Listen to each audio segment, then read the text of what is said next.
ಜವಾಬ್ದಾರಿಯುತ ಸ್ಥಾನದಲ್ಲಿರುವಂತ ನಟ ಕಿಚ್ಚ ಸುದೀಪ್ ಅವರು ಹೆಣ್ಣು ಮಕ್ಕಳಿಗೆ ಗೌರವ ಕೊಡುವಂತ ವ್ಯಕ್ತಿನೇ ಅವರು. ಎಲ್ಲೋ ಒಂದ್ ಕಡೆ ರಕ್ಷಿತಳ ವಿಚಾರದಲ್ಲಿ ಯಾಕೆ ಪಿತ್ತ ಹೆಚ್ಚಾಯ್ತು ಅನ್ನುವಂಥದ್ದು ಪ್ರಶ್ನೆ ನಂದು. ಇದೇ ಪಿತ್ತ ಹೆಚ್ಚಾಗಿ ಅಶ್ವಿನಿ ಗೌಡ ಮೇಲೆ ತೋರಿಸಿದ್ರೆ ಅವಳು ಮಾಡ್ತಾ ಇರುವಂತ ಮಾನಹಾನಿ, ತೇಜೋವಧ, ಅವಳಿಗಿಂತ 20 ವರ್ಷ ಅಂತರದಲ್ಲಿರುವಂತ ಆ ಚಿಕ್ಕ ಹೆಣ್ಣು ಮಗಳ ಮೇಲೆ ತೋರಿಸುವಂತ ದರ್ಪ ದೌಲತ್ ಏನಿದೆ ಅದರ ಮೇಲೆ ಸುದೀಪ್ ಅವರ ಪಿತ್ತ ಹೆಚ್ಚಾಗಿದ್ರೆ ನಾನು ಕೂಡ ಬೇಷ್ ಅಂತ ಅದ. ಹಾಯ್ ಹಲೋ ನಮಸ್ಕಾರ, ನಾನು ಮಿಸ್ಟರ್ ಮಧು ಮಾತಾಡ್ತಿರೋದು. ಆ್ಯಕ್ಚುಲಿ ನೀವು ನೋಡಿರ್ಬೋದು, ಎಲ್ಲೇ ನೋಡಿದ್ರು ಒಂದು ದೊಡ್ಡ ಶೋ ಅಂದರೆ Bigg Boss show. So Bigg Boss show ಅಂದಮೇಲೆ ಅದ್ರ ಬಗ್ಗೆ ಪರ ವಿರೋಧ ಎಲ್ಲ ಚರ್ಚೆಗಳಾಗ್ತವೆ. ಅದ್ರ ಜೊತೆಗೆ ಅದ್ರ ಮೇಲೆ ಕಂಪ್ಲೇಂಟು ಸಹ ಆಗಿತ್ತು, ಏನೇನೋ ಆಗೋಗಿತ್ತು ಬಿಡಿ. ಸೊ ಇವಾಗ ಎಲ್ಲ ಕಡೆ ಚರ್ಚೆ ಆಗ್ತಿರೋದು ಏನಪ್ಪ ಅಂತಂದರೆ, ಸುದೀಪ್ ಅವರ ನಿರೂಪಣೆಯಲ್ಲಿ ಒಂದು ಸಮಸ್ಯೆ ಆಗಿದೆ. ಏನು ಸಮಸ್ಯೆ ಆಗಿದೆ ಅಂದರೆ, ಅವರು ಒಬ್ಬರು ಪರ ಒಂಥರ ಮಾತಾಡ್ತಾರೆ, ಇನ್ನೊಬ್ಬರು ಪರ ಇನ್ನೊಂದು ಥರ ಮಾತಾಡ್ತಾರೆ. ಈ ರೀತಿ ಕೆಲವೊಂದು ಆರೋಪಗಳು ಬರ್ತಾ ಇದೆ. ಸೊ ಅದರಲ್ಲಿ ಮೊದಲನೇ ಆರೋಪ ಮಾಡಿ FIR ಸಹ ದಾಖಲೆ ಮಾಡಿದ್ದಾರೆ. ಸೊ ನಮ್ಮ ಸಾಮಾಜಿಕ ಹೋರಾಟಗಾರ್ತಿಯಾದಂತಹ ಪವಿತ್ರ ನಾಗರಾಜ್ ಅವರು ನಮ್ಮ ಜೊತೆ ಇದ್ದಾರೆ. ಮೇಡಮ್, ಈಗ ಬಿಗ್ ಬಾಸ್ ಶೋನ ತುಂಬ ಮನೋರಂಜನೆ ಶೋದಲ್ಲಿ ಅತಿ ದೊಡ್ಡ ಶೋ ಅಂತ ಕರೀತಾರೆ. ನೀವು ಅದರ ನಿರೂಪಣೆಯಲ್ಲಿ ಲೋಪ ಹುಡುಕಂತ ಕೆಲಸ ಮಾಡಿದ್ದೀರಾ. ಯಾಕೆ, ಏನು ಲೋಪ ಆಯಿತು? ಲೋಪ ಹುಡುಕುವಂತ ಕೆಲಸ ಅಲ್ಲ. ನಿಮ್ಗೆಲ್ಲರಿಗೂ ಗೊತ್ತಿರುತ್ತೆ ಸಮಾಜದಲ್ಲಿ ಎಷ್ಟು ಅತ್ಯಾಚಾರ, ದೌರ್ಜನ್ಯ ಪ್ರಕರಣಗಳು ನಡೀತಾ ಇದೆ ಹೆಣ್ಮಕ್ಳ ಮೇಲೆ ಅಂತ ಹೇಳಿ. ಎಲ್ಲೋ ಒಂದ್ ಕಡೆ ಅತ್ಯಾಚಾರ, ದೌರ್ಜನ್ಯ ಆಗುವಂತ ಸಮಯದಲ್ಲಿ ಯಾವೊಬ್ಬ ನಟ ನಟಿಯರೂ ಸಹ ಧ್ವನಿ ಎತ್ತಲ್ಲ, ಯಾರೂ ಸಹ ಮುಂದೆ ಬರೋದಿಲ್ಲ. ಅಂತ ಒಂದು ಸಂದರ್ಭದಲ್ಲಿ ಜವಾಬ್ದಾರಿಯುತ ಸ್ಥಾನದಲ್ಲಿರುವಂತ ನಟ ಕಿಚ್ಚ ಸುದೀಪ್ ಅವರು ಹೆಣ್ಣು ಮಕ್ಕಳಿಗೆ ಗೌರವ ಕೊಡುವಂತ ವ್ಯಕ್ತಿನೇ ಅವರು. ಎಲ್ಲೋ ಒಂದ್ ಕಡೆ ರಕ್ಷಿತಳ ವಿಚಾರದಲ್ಲಿ ಯಾಕೆ ಪಿತ್ತ ಹೆಚ್ಚಾಯ್ತು ಅನ್ನುವಂಥದ್ದು ಪ್ರಶ್ನೆ ನಂದು. ಇದೇ ಪಿತ್ತ ಹೆಚ್ಚಾಗಿ ಅಶ್ವಿನಿ ಗೌಡ ಮೇಲೆ ತೋರಿಸಿದ್ರೆ ಅವಳು ಮಾಡ್ತಾ ಇರುವಂಥ ಮಾನಹಾನಿ, ತೇಜೋವಧ, ಅವಳಿಗಿಂತ 20 ವರ್ಷ ಅಂತರದಲ್ಲಿರುವಂಥ ಆ ಚಿಕ್ಕ ಹೆಣ್ಣು ಮಗಳ ಮೇಲೆ ತೋರಿಸುವಂಥ ದರ್ಪ ದೌಲತ್ ಏನಿದೆ ಅದರ ಮೇಲೆ ಸುದೀಪ್ ಅವರ ಪಿತ್ತ ಹೆಚ್ಚಾಗಿದ್ರೆ ನಾನು ಕೂಡ ಬೇಷ್ ಅಂತ ಅದ. ಬಟ್ ಏನೂ ಹರಿಯದ ಹೆಣ್ಣು ಮಗಳನ್ನು ಕೂರಿಸ್ಕೊಂಡು ಪಿತ್ತ ಹೆಚ್ಚಾಗಿದ್ದು ನಿಜವಾಗ್ಲೂ ದೊಡ್ಡ ಖಂಡನೀಯ. ಅದು ಹರಾಸ್ಮೆಂಟ್ ಆಗುವಂಥದ್ದು. ಯಾಕಂದರೆ ಒಬ್ಳು ಮಹಿಳಾ ಹೋರಾಟಗಾರ್ತಿ ಅಂತ ಹೇಳ್ಕೊಂಡು ನಾನು ನಾಡು ನುಡಿ ಪರ, ಕನ್ನಡ ಪರ ಅಂತ ಹೇಳಿ ಹೋರಾಟಗಾರ್ತಿ ಒಂದು ಬಿಗ್ ಬಾಸಲ್ಲಿ ಇದ್ದಾರೆ ಅಂದರೆ ಗೌರವ ಅಧ್ಯಕ್ಷ ಪಟ್ಟ ಸರ್ ಇರೋದು ಕರ್ವೇದಲ್ಲಿ.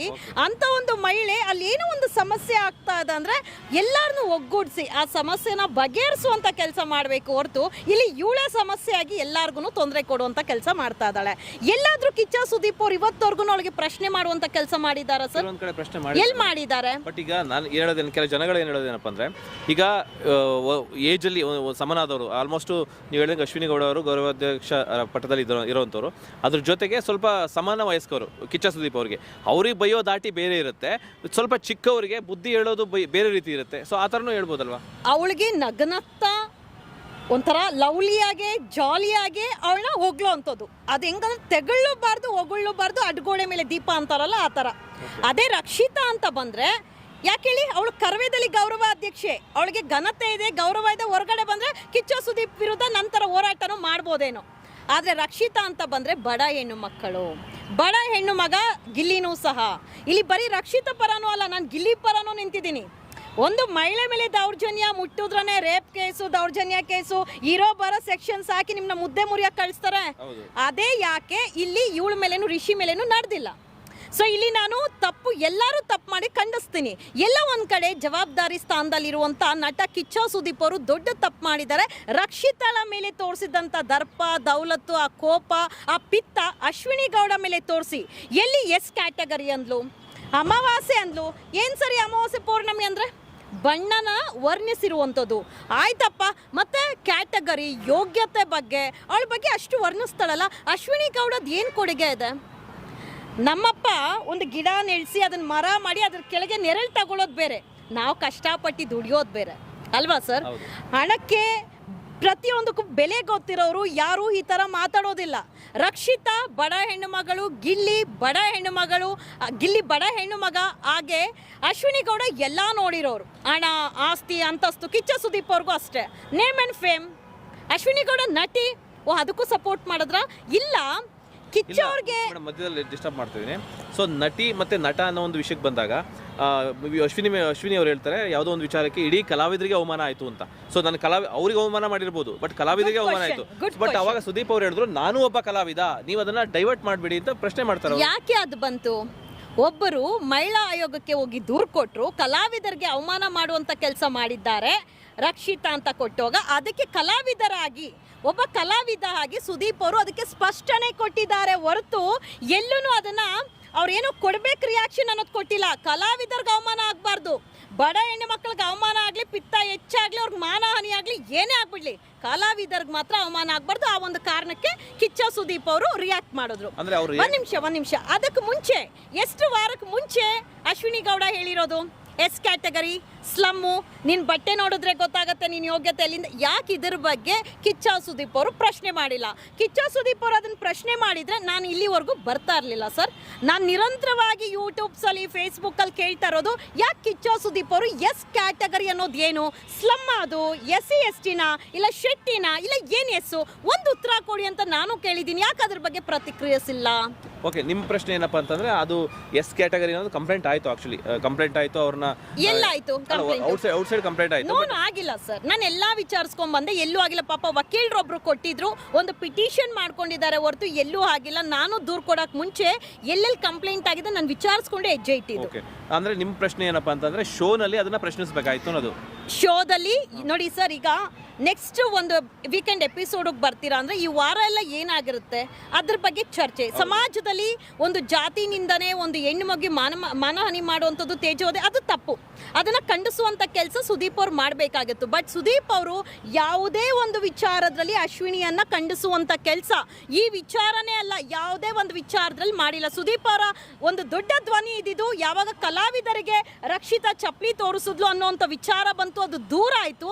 ಅದಕ್ಕೊಂದು ಸ್ಪಷ್ಟನೆ ಕೊಡುವಂತ ಕೆಲಸ ಮಾತ್ರ ಸುದೀಪ್ ಅವ್ರು ಮಾಡಿದ್ರು ಹೊರತು ಇಲ್ಲಿವರೆಗೂ ನಾನು ಬರೋದಕ್ಕೆ ಕಾರಣ ಸುದೀಪ್ ಅವರು ಅಲ್ಲಿ ಪ್ರಶ್ನೆ ಮಾಡ್ದಿರೋರು ಅಂತದ್ದು ಒಂದೇ ಒಂದು ಕಾರಣಕ್ಕೆ. ಮೇಡಮ್, ಇವಾಗ ನಿಮ್ಮ ವಾರದ ಪಂಚಾಯತಿ ಅಂದ್ರೆ ಅಲ್ಲಿ ಆ ವಾರದಲ್ಲಿ ಏನೆಲ್ಲ ಆಗಿದೆ ಅದನ್ನ ಅವ್ರು ಹೇಳಲೇಬೇಕಾದಂತದ್ದು. ಒಂದ್ ನಿಮಿಷ ಮೇಡಮ್, ಈಗ ನಿಮ್ಮ ಪ್ರಶ್ನೆ ಅವ್ರಿಗೆ ಬೈದಿದ್ ಸರಿ ಇಲ್ಲ ಅನ್ನೋದನ್ನ ಅಥವಾ ಇವ್ರಿಗೆ ಬೈದಂಗೆ ಅವ್ರಿಗೆ ಬೈದಿಲ್ಲ ಅನ್ನೋದ? ಈಗ ನೀವೇನೋ ತಪ್ಪು ಮಾಡ್ತೀರಾ ನೋಡಿ, ನಾನು ಸಹ ತಪ್ಪು ಮಾಡ್ತೀನಿ. ಮಾಡಿದವಾಗ ಯಾರಾದರೂ ಒಬ್ರು ನನಗೆ ಗೊತ್ತಿಲ್ದಿರೋರು ಹೇಳಿದ್ರೆ ನಾನು ತಿದ್ಕೊಳ್ತೀನಿ. ಹೇಳುವಂಥ ರೀತಿ ಇರುತ್ತೆ, ಆ ಹೇಳುವಂಥ ರೀತಿ ಇದೆ ನೋಡಿ, ಅದು ಕಿಚ್ಚನ ಪಿತ್ತ ಹೆಚ್ಚಾಗಿ ಕಂಪ್ಲೇಂಟ್ವರೆಗೂ ಬಂದ್ಬಿಡ್ತು. ಹೇಳುವಂಥ ರೀತಿ ಮಗುಗೆ ಹೆಂಗೆ ಹೇಳ್ಬೇಕು, ವಿಷಯ ತಪ್ಪಲ್ಲ, ಹೇಳೋ ರೀತಿ ಸರಿ ಇಲ್ಲ. ಎಸ್, ಹೇಳೋ ರೀತಿ ಸರಿ ಇಲ್ಲ, ಅದು ದರ್ಪ ದೌರ್ಜನ್ಯ ಸರ್. That is called ಹರಾಸಿಂಗ್. ಅದು ಹರಾಸೆ. ಅದು ಇವಾಗ ಅವಳು ವಯಸ್ಸೇನು ಸರ್, ಒಂದು 20-25 ವರ್ಷ ಅಂತರ ಇರುತ್ತೆ. ಈಗಷ್ಟೇ ಯೂಟ್ಯೂಬ್ ಚಾನಲ್ ಮಾಡಿ ಬಂದಿದ್ದಾಳೆ. ಸಮಾಜದ ಬಗ್ಗೆ ಜ್ಞಾನ ಇರಲ್ಲ ಸರ್. ಎಷ್ಟೋ ಬುದ್ಧಿವಂತರು ಎಜುಕೇಟೆಡ್ಸ್ಗೆ ಪ್ರಜ್ಞಾವಂತರಾಗಿರೋದಿಲ್ಲ ಅಲ್ವಾ ಸರ್? ಅಲ್ವಾ ಅಂತ ಇವತ್ತಿಗೂ ಯಾರಿಗಾದ್ರೂ ರಿಪಬ್ಲಿಕ್ ಡೇ, ಇಂಡಿಪೆಂಡೆನ್ಸ್ ಡೇ ಯಾವಾಗಂತ ಗೊತ್ತಿದೆಯಾ ಸರ್? ಗೊತ್ತಿದೆಯಾ ಸರ್? ಗೊತ್ತಿಲ್ಲ. ನನ್ನ ನಾಡು ನುಡಿ ಪರ ಹೋರಾಟಗಾರರು ಅನ್ನೋರು ಇವತ್ತಿಗೂ ಕನ್ನಡ ರಾಜ್ಯೋತ್ಸವ ಎಷ್ಟನೇ ವರ್ಷ ಏನಕ್ಕೆ ಬಂತು ಅನ್ನೋದು ಗೊತ್ತಿದೆಯಾ ಸರ್? ಗೊತ್ತಿಲ್ಲ. ಸರಿನಾ? ವಿಚಾರ ತಿಳ್ಕೊಂಡು ಹೆಜ್ಜೆ ಇಡಬೇಕು. ಸೊ ರಕ್ಷಿತಾಳಿಗೆ ಬುದ್ಧಿ ಏನೋ ತಪ್ಪು ಮಾಡಿದ್ಲ, ಬುದ್ಧಿ ಹೇಳ್ಬೇಡಿ ಅಂತ ನಾನು ಹೇಳಲ್ಲ. ಹೇಳುವಂಥ ರೀತಿ ಇದೆ ಅಲ್ಲ, ಅದು ನಮ್ಮ ಮಕ್ಕಳಿಗೆ ಹೆಂಗೆ ಹೇಳ್ಬೇಕು. ತಂದೆ ತಾಯಿನ ಬಿಟ್ಟು ಎಲ್ಲಾರನ್ನೂ ಬಿಟ್ಟು ಬಂದಿರ್ತಾಳಲ್ಲ, ಅಲ್ಲಿ ಇಷ್ಟು ದಿವಸ ಇದ್ದಾಳಲ್ಲ, ಅವ್ರನ್ನ ಯಾವ ಥರ ನಾವು ಟ್ರೀಟ್ ಮಾಡಬೇಕು. ಹೊಡೆದು ಬಡ್ದು ಬೈಯೋದು ಹೇಳೋದಕ್ಕೆ ಇವತ್ತು ಪೇರೆಂಟ್ಸ್ ಸಹ ಕೆಲಸ ಮಾಡೋದಿಲ್ಲ. ನೀವು ಯಾರು ಅದನ್ನು ಮಾಡೋದಕ್ಕೆ? ಈ ಜಾಗದಲ್ಲಿ ಅಕಸ್ಮಾತು ಸುದೀಪ್ ಅವ್ರ ಮಗಳೇ ಇದ್ದಿದ್ರೆ ಈ ಥರ ಮಾತಾಡ್ತಾ ಇದ್ರ ಸರ್? ಎಲ್ಲಾರ್ಗು ಅವ್ರವ್ರ ಮಕ್ಕಳು ಯಜ್ಞ ಕೂಡ ಮುದ್ದು ಅಂತಾರಲ್ವ ಸರ್? ಎಷ್ಟು ಆ ಪೋಷಕರಿಗೆ ಬೇಜಾರಾಗಿದೆ ಅಂತ ಗೊತ್ತಿದೆಯಾ? ನನ್ನ ಮಗಳಲ್ಲಿ ಎಷ್ಟಿನ್ನೆಷ್ಟು ನಾವು ಎಲ್ಲೋ ಕೆಲವೊಂದು ಎಪಿಸೋಡ್ ಬರುತ್ತೆ ಫೈನ್. ಇನ್ನೊಂದು ಕಲರ್ಸ್ ಕನ್ನಡ ಈ ಥರ ಒಂದು ಎಪಿಸೋಡ್ ಚರ್ಚೆ ಆಗುತ್ತೆ ಹೊರಗಡೆ ಅಂತ ಗೊತ್ತಿದ್ರೂ ಯಾಕೆ ಬೇಕಂತ ಅದೇ ಕ್ಲಿಪ್ ಬಿಡ್ತಾರೆ. ಚರ್ಚೆ ಆಗಲಿ, ದೂರ ಆಗಲಿ, ಇಲ್ಲ ಸಮಾಜದಲ್ಲಿ ಧ್ವನಿ ಎತ್ಲಿ ಅಂತಾನೆ ಬಿಟ್ಟಿರ್ತಾರೆ. ಅಂದ್ರೆ ಈಗ ನೀವು ಕಂಪ್ಲೇಂಟ್ ಕೊಟ್ಟಿರೋದು ಅವರಿಗೆ ಪ್ಲಸ್ ಆಗುತ್ತೆ ಅಂತ ಅಂತೀರಾ? ಪ್ಲಸ್ ಅನ್ನೋದಲ್ಲ ಸರ್. ನೋಡಿ, ನಾವು ಕಂಪ್ಲೇಂಟ್ ಯಾವುದೂ ಕ್ರಿಯೇಟಿವಿಟಿ ಇಲ್ಲ, it's a reality. Video basis ಮೇಲೆ ಅವ್ರಿಗೆ ಅದು ಪ್ಲಸ್ ಅಂತ ಅನ್ಕೋತಾರ ಅಂತ. ಮೇ ಬಿ ಅವ್ರಿಗೆ ಪಬ್ಲಿಸಿಟಿನೂ ಬೇಕು, ಎಲ್ಲರೂ ನೋಡಬೇಕು. ಇವಾಗ ಕಾಂಟ್ರವರ್ಸಿ ಆದ್ರೆ ಬಿಗ್ ಬಾಸ್ ರಿಯಾಲಿಟಿ ಶೋ ನೋಡಿ ಸರ್. ರಿಯಾಲಿಟಿ ಶೋ ಅನ್ನೋದು ಎಸ್ ಅದೊಂದು ಮನೋರಂಜನೆ ಇರ್ಬೋದು. ಹಾಗಂತ ಬಡ ಹೆಣ್ಣು ಮಕ್ಕಳನ್ನ ಇಟ್ಕೊಂಡು ಮನೋರಂಜನೆ ಮಾಡ್ಕೊಳ್ತಾರಲ್ಲ, ಅದು ದೊಡ್ಡ ತಪ್ಪು ಸರ್, ದೊಡ್ಡ ತಪ್ಪು. ಯಾಕಂದ್ರೆ ಅವ್ರಿಗೆ ಏನೂ ಗೊತ್ತಿಲ್ದಿರ ಬಂದಂಥ ಸಮಯದಲ್ಲಿ ಅವ್ರಿಗೆ ನಾವು ದಾರಿ ತೋರಿಸ್ಬೇಕು, ಹೇಳ್ಕೊಡ್ಬೇಕು. ರಕ್ಷಿತಾ ತಪ್ಪು ಮಾಡಿದ್ರೆ ಬುದ್ಧಿಗೆ ಹೇಳ್ಬೇಕು. ನೀವು ಅಬ್ಸರ್ವ್ ಮಾಡಿರ್ತೀರಾ, ರಕ್ಷಿತಾ ಎಲ್ಲಾದ್ರೂ ಒಬ್ರಿಗೊಬ್ರಿಗೆ ತಂದಿಡುವಂಥದ್ದು, ಲೂಸ್ ಟಾಕ್ಸ್ ಮಾತು. She is very matured girl sir, very matured girl. ಅವಳು ತಪ್ಪು ಮಾಡಿದ್ರೂ ಹೋಗಿ ಕ್ಷಮೆ ಅಂತ ಹೋಗಿ ಕೇಳ್ತಾಳೆ. ಅಂಥದ್ರಲ್ಲಿ ಎಲ್ಲೋ ಒಂದು ಕಡೆ ಸುದೀಪ್ ಅವ್ರು ಮಾಡಿದಂಥದ್ದು ದೊಡ್ಡ ತಪ್ಪು. ರಕ್ಷಿತಾಳ ಮೇಲೆ ಪಿತ್ತ ಹೆಚ್ಚಾಗದ್ದು.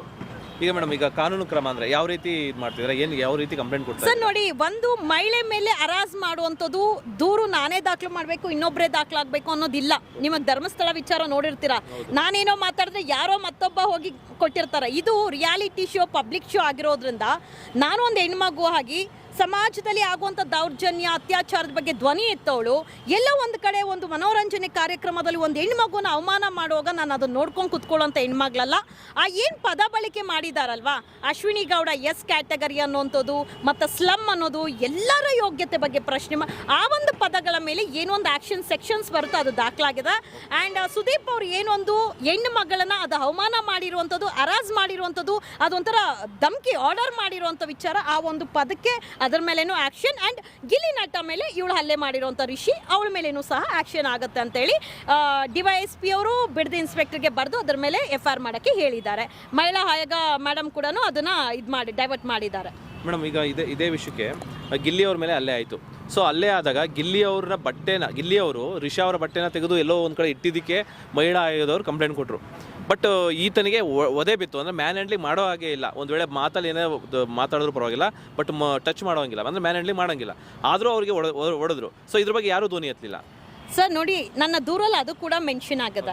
ಕಾನೂನು ಅನ್ನೋದು ಮಹಿಳೆಯರ ಮೇಲೆ ಮುಟ್ಟಿದ ತಕ್ಷಣ ಅಲ್ಲೇ ದೌರ್ಜನ್ಯ ಅತ್ಯಾಚಾರ ಎಲ್ಲ ಥರ ಸೆಕ್ಷನ್ ಹಾಕಿ ನಿಮ್ಮನ್ನ ರುಬ್ಬಿ ನಿಮ್ಮ ಒಂಥರ ದೊಡ್ಡ ಕಾಮುಕ ಅನ್ನೋ ಥರ ಬಿಂಬಿಸಿ ಒಳಕಾಕ್ಬಿಡ್ತಾರೆ.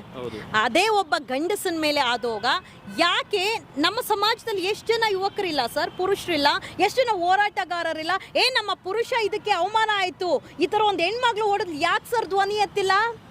ಯಾಕೆತ್ತಿಲ್ಲ?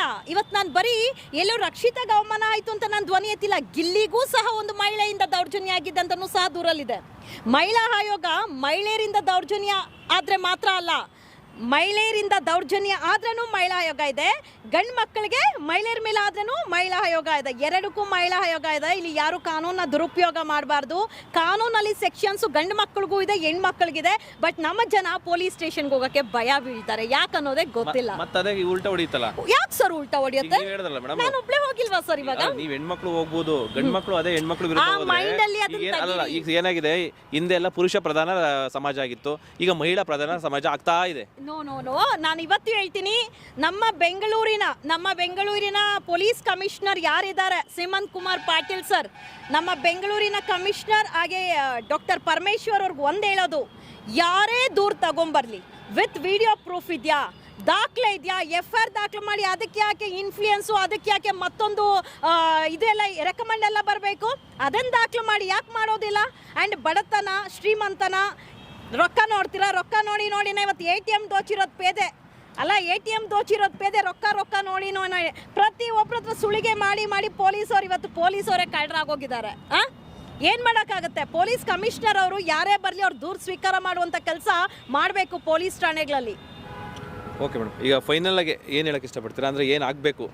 ಕಿಚ್ಚ ಅವ್ರ ಕಡೆಯಿಂದ ಕ್ಷಮೆ ಆಗಬೇಕಾ ಅಥವಾ ಫೈನಲ್ ಆಗಿ ಏನು ರಿಸಲ್ಟ್ ಬೇಕು? ಡೆಫಿನೆಟ್ಲಿ ಕಿಚ್ಚ ಸುದೀಪ್ ಕಡೆಯವರಿಂದ ಮಗು ಚಿಕ್ಕವಳಿರಲಿ ದೊಡ್ಡವರಾಗಲಿ ಮಾಡಿರೋಂಥ ತಪ್ಪು, ಯಾಕಂದರೆ ನಮ್ಮ ಸಮಾಜದಲ್ಲಿ ಯಾರೋ ಒಬ್ಬ ಜವಾಬ್ದಾರಿ ವ್ಯಕ್ತಿ ಮಾಡಿರೋಂಥ ತಪ್ಪನ್ನು ನೋಡ್ಕೊಂಡು ಯಾರೋ ಒಬ್ಬ ಪೊರ್ಕಿ ಮಾಡಬಾರ್ದು. ಅದನ್ನು ಅವರೇ ಮಾಡಿದ್ದಾರೆ ನಾನು ಯಾಕೆ ಮಾಡಬಾರ್ದು ಅನ್ನೋದಕ್ಕೆ ನಮ್ಮ ಸಮಾಜದಲ್ಲಿ ಕ್ರೈಮ್ ಕೇಸಸ್ಸು ಕ್ರಿಮಿನಲ್ ಕೇಸಸ್ ಹೆಚ್ಚಾಗ್ತಾ ಇರೋದು. ಸೊ ಇದಾಗಬಾರ್ದು ಅಂದರೆ ಕಿಚ್ಚ ಸುದೀಪ್ ಅವರು ಅದಕ್ಕೆ ಕ್ಷಮೆ ಯಾಚಿಸಬೇಕು. ಜೊತೆಯಲ್ಲಿ ಅಶ್ವಿನಿ ಗೌಡ ಅವಳ ಮೇಲೆ ಅಂತೂ ಡೆಫಿನೆಟ್ಲಿ ಆ್ಯಕ್ಷನ್ ಆಗಬೇಕು. ಯಾಕಂದರೆ ಪದ ಬಳಕೆಗಳಿದಾವಲ್ಲ, ಲಿಮಿಟ್ ಕ್ರಾಸ್ ಮಾಡಿ ಹೋರಾಟಗಾರ್ತಿ ಬಾಯಲ್ಲಿ ಏನು ಬರುತ್ತೋ ಅವೆಲ್ಲನೂ ಮೀರಿ ಹೋಗ್ಬಿಟ್ಟಿದ್ದಾಳೆ. ಸೊ ಕಾನೂನು ಅನ್ನೋದು ಎಲ್ಲರಿಗೂ ಒಂದೇ. ಎಲ್ಲೋ ಹೋಗಿ ನಾವು ನಾಡು ನುಡಿ ಭಾಷೆ ಅಂತ ಹೋರಾಟ ಮಾಡಿ ಭುವನೇಶ್ವರಿ ಅಂತ ಹೇಳೋದಲ್ಲ ಸರ್. ನಮ್ಮ ನಾಡಿನ ಭುವನೇಶ್ವರಿ, ನಾಡಲ್ಲಿರುವಂಥ ಪ್ರತಿಯೊಂದು ಹೆಣ್ಣು ಮಗಳಿಗೂ ಸಹ ಗೌರವ ಕೊಟ್ಟರೆ ಮಾತ್ರ ಆ ಭುವನೇಶ್ವರಿ ಶಾಲುನ, ಆ ಕನ್ನಡ ಶಾಲುನ ಹಾಕೊಳ್ಳುವಂಥ ಯೋಗ್ಯತೆ ಇರುತ್ತೆ ಸರ್. Okay, thank you. ಆದಷ್ಟು ಸ್ಪಷ್ಟವಾಗಿ ಹೇಳಿದ್ರು ಯಾಕೆ ಕಂಪ್ಲೇಂಟ್ ಕೊಟ್ಟಿದ್ದೀನಿ, ಅವರ ಉದ್ದೇಶ ಏನು ಅಂದರೆ ಸಮಾಜದಲ್ಲಿ ದೊಡ್ಡವರಾಗಲಿ ಚಿಕ್ಕವರಾಗಲಿ ಎಲ್ಲರನ್ನೂ ಒಂದೇ ರೀತಿ ನೋಡಬೇಕು ಅನ್ನೋ ಉದ್ದೇಶದಿಂದ ನಾನು ಕಂಪ್ಲೇಂಟ್ ಕೊಟ್ಟಿದ್ದೀನಿ ಅಂತ ಹೇಳ್ತಾ ಇದ್ದಾರೆ. ಸೊ ನೋಡೋಣ ಮುಂದೆ ಏನಾಗುತ್ತೆ, ಕ್ಷಮೆ ಕೇಳ್ತಾರಾ ಅಥವಾ ಏನೆಲ್ಲ ಆಗುತ್ತೆ ಬೆಳವಣಿಗೆ, ಪಬ್ಲಿಕ್ಸ್ ಏನು ರಿಯಾಕ್ಟ್ ಮಾಡ್ತಾರೆ, ಪ್ರತಿಯೊಂದು ನೋಡ್ತಾ ಹೋಗೋಣ.